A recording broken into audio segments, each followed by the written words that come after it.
ఇది అమ్మవారి ప్రతిష్టాపన అయింది. 41 దినాలు అయింది. ఊరు వచ్చి గోవిందవాడ అని, మా ఊరు కనేకల్ నియర్ బై వస్తుంది అనమాట. ఇదో పిల్లలు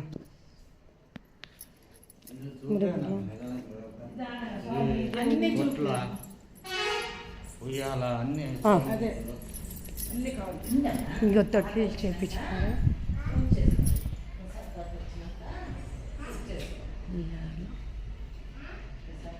చాలా బాగా అయింది, పెద్ద టెంపుల్.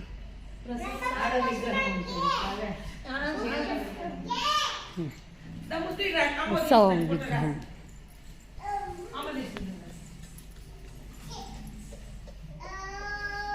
ప్రధాన అర్చకులు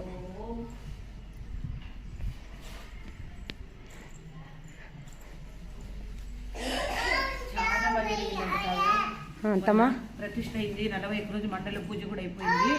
చాలా బాగా జరిగింది. హోమాలు, ఒడిబియ్యాలు చాలా బాగా చేసినారు. గోవిందవాడ ఊరు కదా తమ్మా, ఊరు పేరు గోవిందవాడ.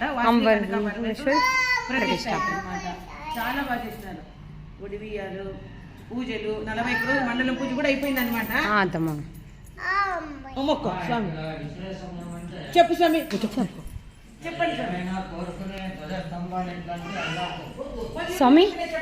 ధ్వజస్తంభము మనసులో అనుకుని ఏదైనా పని అవ్వాలంటే ఇట్లా అంటే అల్లాడుతుంది ధ్వజస్తంభం. అమ్మా రాత్రి మళ్ళీ పడదు, ఏం తీయలేదు, ఏం కాలేదు, క్రాక్ పడలేదు. ఇప్పుడు కూడా కనబడుతుంది. మీరు ఏమైనా అనుకునే మనసులో ఊగుతుంది. ఇక్కడ ప్రత్యేకత. సంజీవ్ మంత్రాలయంలో ఉంటుంది. మంత్రాలయం స్వామి చాలా పూజలు చేస్తాడు. బాగా ఇక్కడే ఉంటాడు స్వామి. పేరు ఇంకొకసారి చెప్పు. ఇంకొకసారి ఏం స్వామి? సంజీవ్ స్వామి. చాలా బాగా చేస్తాడు. ఇక్కడ ఉంటాడు పూజలు. కదమ్మా, అది ధ్వజస్తంభము అల్లాడుతుందంట. మనసులో ఏమైనా గట్టి కోరితే అదేలే. అవునులే స్వామి, చూస్తాం. మీరు కూడా అనుభవించారు. సరే సార్. సరే స్వామి, థ్యాంక్ యూ.